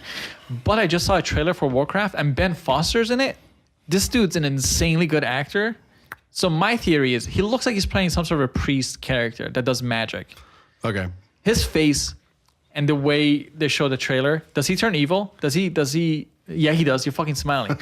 Does he betray the king? So how much of this do you want me to ruin for you? Well, hold on. First of all, does that imply that WoW, when it came out, had a nice big storyline? It still does, there's right? 15 books. Okay. And is it different storylines within the big world, or the same kind of storyline, same characters? No. It's all the same. In fact, I will send you a link that you can post on our website. So anybody that is listening, the link has the actual timeline from the very first book to where we are in the game. And it puts everything in order based on what book you should read, what game you should play, what short, for instance, there's machinima that kind of fits in the little gaps. So I'll send it to you. It's a Reddit post, but it has the entire timeline put together. So what's this movie going to be about? So yeah, is this movie is probably going to be part of another trilogy or some sort? It's called The Beginning. It's called, they changed the name to Warcraft The Beginning. So I assume, yeah. So it's, I believe it or not, I actually think it's like the fourth book. So where if it's a fourth book, the game that we're playing are all the books in the past? Yeah. Well, no, not all of them, but the one that you're about to watch is, yes. So the movie that we're playing is based on the game world in the past. The movie that we're about to watch, like let's say in a few weeks. The game that you're playing is a book that came out 10 years before the game probably, called Orcs vs. Humans. I think it's Orcs vs. Humans. And then shortly after that book, there was the first WarCraft game, and then there was the expansion that was actually called Orcs vs. Humans. But the World of Warcraft. So all the events in the movie have already happened in the World of Warcraft. Yes. Literally hundreds of years ago. Oh, so everybody's dead that's in the movie? They're pretty much picking up to be fair, some of the characters that are in the game, some of the characters that are in the movie, let me rephrase that. Some of the characters that are in the game, in the movie, they're not human. So they don't follow the same timeline as a human life-death timeline would. So, for instance, a dragon in the World of Warcraft can take any form that it wants. Most dragons take human form, some take gnomes. So what? Yeah. So let me give you a quick synopsis here of what's going on. There are these things called old gods, and then there are 5 dragons that are basically like the watchers of the realm. Okay. Each dragon has its own special responsibility. There's the dragon of life. There's dragon of time, magic, death, dreams. Right. So it's basic mythology for the pretty standard stuff. Yeah. So dragons, to kind of fit in, so they're not flying around and people aren't still trying to hunt dragons, can take the form of humans. Okay. So sometimes when you see a human in the movie, they might not actually be a human in what you're visualizing, and what they actually are two. It's like the human form. Yes. Okay. So, Medivh, Ben Foster's character, who's a big character, I guess, in the story. Yeah, he is called. And I'm gonna, for those of you who want perfect pronunciation about places and things within the game, he's a guardian of Tristfall. Okay. Pretty sure. And he's supposed to be the king's best friend or something. They're really close allies. They were just best friends because of their age. Oh, okay. Medivh's mom was a guardian of Tristfall. Now, keep in mind, there's only one guardian at a time. Okay. And they are literally protecting a portal between demons and bad things and the Earth as we know it. It's called Azeroth. Okay. Oh yeah. Okay, so there's one gate that basically lets all the bad in. That was a game. That was in one of the expansions. That gate wasn't it? Fair enough. Why is there a gate in the first place? Why is there someone that put a gate there to let things in, bad things in the world? So magic has existed since the beginning, and there are things in the game, in the world, that want to harness the magic for their own power. So they start flirting with magic in bad ways, even though they've been told not to. Don't touch this. Much like Adam and Eve. Don't eat the apple. What's the first thing Adam and Eve do? Yeah. So night elves were told early on, they're like, as far as I know, one of the oldest living beings on Azeroth, don't play with magic. Like, just let it be. Just live your life. Go on about everything else. And of course, when you tell somebody not to do something, the first thing the elves do is, what if we can harness this magic? Well, in doing so, they basically opened up a portal to let the bad things in. All right. So there's one, I'm not going to say elected, I'm going to say basically passed on from generation to generation, person who guards the portal and protects... Guardian. Yeah, protects the bad from getting in. Medivh's mom was a guardian. In turn, Medivh becomes a guardian. To your question, while he was in his mom's womb, there's one bad demon that rules all demons. His name is Sargeras. And Sargeras infected the womb and made Medivh bad before he was even born. The thing is, when he was born, there was kind of a spell put on him that made it lie dormant until a certain point in his life. Right. I see. So when he was born, he would play with the king. He would play with other kids that are all his age. They all grew up together. They were all really good friends. Little did everyone know, he's been bad since before he was born. Right. Just didn't know it. Is it something that triggers it, or is it a time thing? No, there is something that triggers it. So, Dude, I'm intrigued because the time that I did spend playing WoW, which I did enjoy a lot of the things in the WoW, aside from the gameplay, which is my least favorite thing in the World of Warcraft game, which is sad. But I remember like going to cities, let's say Orgrimmar, which is the orcs' main capital, or the Tauren's main city, which is on top of the mountains. Thunderbluff. Thunderbluff. Those are really cool cities, and you can already tell like Thunderbluff. That's a great handle name. That is a really good name. Like you can tell there's lore That behind was it. my Like nickname in college, by the way. like Orgrimmar, Thunderbluff? isn't there like supposed to be a king there that died a while ago? Like in or Thunderbluff, they have their throne in a big thing, and he's no longer there because his seat's empty or shit like that. You know what? Like all of this sounds like a great story. And back to what I always tell Nima on our podcast, Stadiocast. Storytelling is the most important thing to make content from. Yeah. Video games, movies, books, whatever, you name it, even music. Do you think that's why It WoW always was starts. It successful? always starts with a super First great of all, story. move your hand away from your face if you can ask a I'm question. do this. Sorry. Yeah, but people can't hear you when you have your hand in front of So, you. do you think that's why WoW was so successful? The story, yeah, it has to be the story, man. Like, No. Why do you think it was? well, the story is a big part of it. It's not all of it. I don't think people... When the Do you game don't started... think most players care about the story or not even know it? Probably not actually. Yeah, I would Wow, probably that 60% sucks. probably don't. But I don't think anyone really knew it when the game came out.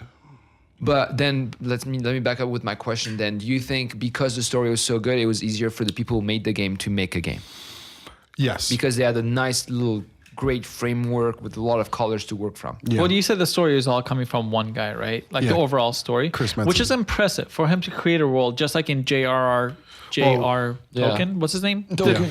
Yeah, like for him to create the Lord of the Rings and Hobbit world, it's really impressive. It's impressive for that guy to come up with the Warcraft world Well, because it is a nice Yeah. world. Yeah, it's a He's cool. said time and time again that some of the stuff he gets, I don't even know if he even put a percentage on it, he takes from other writers. So he's That's not. fine. Well, Yeah, that's he's how not art saying. works. Yeah, he's not saying, "Hey, this is a brand new, unique idea." He's saying, "Hey, look, I read this book when my I was twist on 12. it. Yeah, and this character was so cool. I wanted to bring it to Like our world." he didn't make orcs, No. but I did. That's one of the things I Or love. elves, or Yeah, anything. that's one of the things I love about the Warcraft world. It's that the orcs, the true elves, the undead, all those things exist in the world, and each one of them have a cool backstory. A lot of the Yeah. backstory you can tell from the cities that they're from because Yeah. it has deformity, it has other things that tell a story.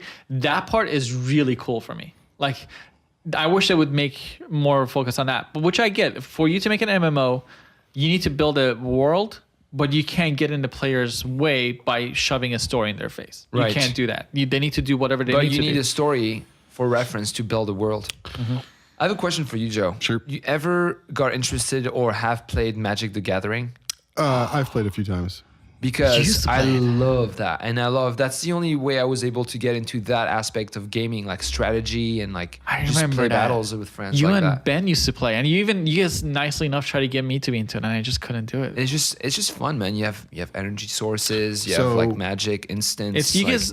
I fully believe, and I don't mean this in a way that puts myself down. I think you guys are too smart. I mean, you guys are smarter than me to be able to play Magic.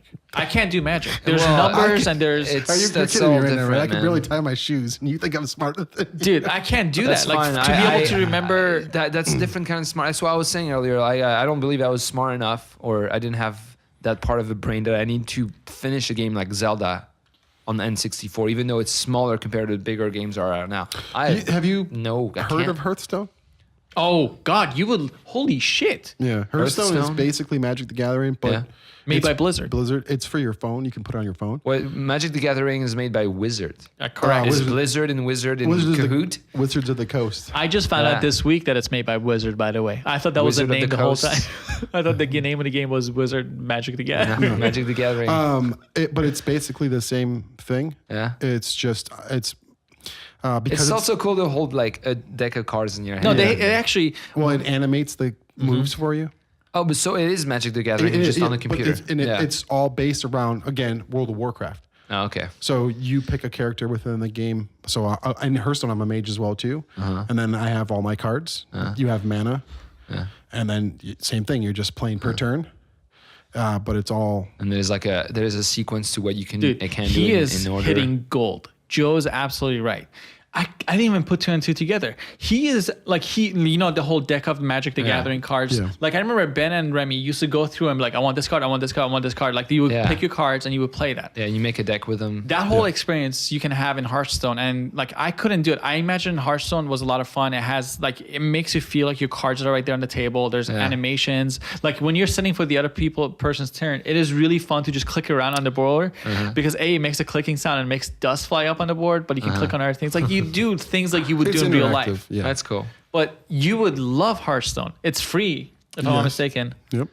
And it is absolutely like Magic the Gathering. It has mana, it has damage, and all those things. The reason I stopped playing Magic the Gathering is that it was consuming my time too much because I was obsessed over like the cards I need to get to make the perfect deck. So I'm not gonna have time for this. play it on your phone when you're taking a poop. Poop. I'd rather play the train game on The train game is way more Lumosity. fun. Oh, dude. I completely forgot about Hearthstone and Remy loving Magic. Yeah. Okay, we have a second question that we're going to get to at some point here, right? What What's is the it? second question? I don't know. That's why I'm asking you. I think I asked it. It was that emotional experience thing. Oh, okay. So Let me we- see if we've I'm gotten- forgetting anything. Well, there was questions, but if we're gonna try to stay away from technology, You and might just focus on need like gaming, a What about? a Do you have any more stand. questions about Ben Foster? Or Medivh as a whole? I know that you wanted to touch on that, and to be honest with you, that rabbit hole's real deep. So I don't want to go. So that was how many books later does he actually become evil? Because I think he's of gonna the- become evil in the this thing movie. waking up? he'll be evil probably halfway through this movie. Oh, because really? like, dude, I'm poor guy because he's an incredible actor. He was in Last Man Surviving, and his death was really sad in that movie. But he's a really good actor, like insanely good. But he has a face that he should probably never play a nice guy. Because you look at his face, you're like villain. Yeah. You're just like, oh man. And as soon as he came up in the movie, I'm like, that looks like Ben Foster's face. And I'm like, oh yeah, there's your villain right there. Even though he's with the king the whole time, I'm like, yeah, he's gonna betray him totally. So what I will tell you, when you guys do finally see the movie, the CGI orcs. Looks amazing. Okay. The first time I saw the trailer for it, I saw it at BlizzCon. They showed us a sneak peek, like 30 seconds behind the scenes. Just watch the emotional reactions in the orcs' faces when something bad happens. And for a computer to be able to display the emotions that you're looking at, I feel like I've seen that. that a trailer like months ago. Oh yeah, Right? There's the one famous shot, and actually It looked amazing. yeah. the famous shot that they keep talking about, and I think it's the same shot that they showed at BlizzCon years ago that they're finally talking about. And that's how ILM was able to pitch to Blizzard, not pitch, but show to Blizzard after they started shooting and doing the CGI is, hey, we can do this and we can do it really well. Is apparently there's a burst scene. I don't know much about it, but there's a close-up shot of just a dude thinking. Like his eyes move slightly. You mean the orc? The orc, The orc Yeah, the thinking. orc. the main actor orc. It is really well done. Like just that slight movement in the eyes, it's real. All of the orcs are real people. They're Yeah. just in full body suits like they did for the After. Okay. Enhanced via. So, and I want to say I read somewhere or I saw somewhere that just the face alone had like 4,000 DPI on it. DPI Like, so, you know, the little, per inch. well, yeah, the little dots they used for, Yeah, pixel per inch or something. right. And I don't know if I'm even right, if I'm even close. I don't remember, to What's be the honest with D you. stand for? Anyway, sorry. It's like dots or, yeah. Dots per Yeah. inch. So they basically taking points within your, Okay. so when you All right. for about, Oh, polygons. I think it's supposed to be PPI. There's a large number of polygons on his face, right? Either way, but anyway, when you like, you know, if you were to lift your eyebrow or you Yeah. have any kind of emotions, they can. It captures 4,000 dots per square inch. Yeah. So Wow. yeah, That's a shit ton of. yeah. So But just it pays off, data. though. right? Because I mean, like, How did they capture it? think about this for a second. Uh-huh. How big of a computer would you have to render someone's face Yeah. when it's capturing, for instance, 40,000 pixels? Or Well, that's the thing. There was a guy on Reddit actually this week. I don't want to go down this rabbit hole, but I want to talk about it. Like somebody asked, I think about Pixar movies or even maybe that Blizzard thing that the short anime for their Overwatch movies. They're just curious. Like they're like, how many computers are required to render this, right? And somebody came in with the math of what Pixar used to do. yeah, And our computers are powerful enough to be able to render, let's say, a Pixar movie that was made 10 years ago, Yeah. all by themselves, let's say, over a weekend. Like, that's crazy how much power we have in our... I mean, Computers. A computer like. No, I'm talking about, like, say, my PC at home. Yeah, but it's not cheap, a but computer with this power send a man to the moon. Just saying. that's very true, yeah, absolutely. So, but it's still it makes me just think like, man, And I would say the visual of that movie, we should have one person to thank for, and that's freaking James Cameron. Because if James Cameron hadn't made Avatar the way he made it, yeah. that propelled the industry so much forward where we have WarCraft now. Yeah.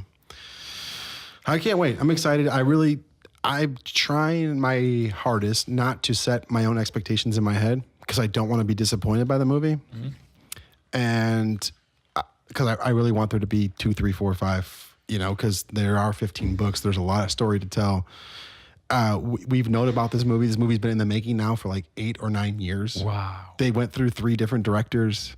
They've rewritten the script. I can't even tell you how many times. He's just waiting until it's perfect. Yeah, well, so every time they would get somebody to come in and do it, they would be like, they'd be partial to one side or the other. Mm-hmm. And Blizzard's just like, hey, this isn't what we want. We want the viewer to decide, do I like the good side more? Do I like the bad side more? God, when they hired Sam Raimi, I was like, fuck, that's horrible. I mean, people like him, Yeah. but he made Spider-Man. And I'm like, this is an awful movie. Hey, tell us how you really feel.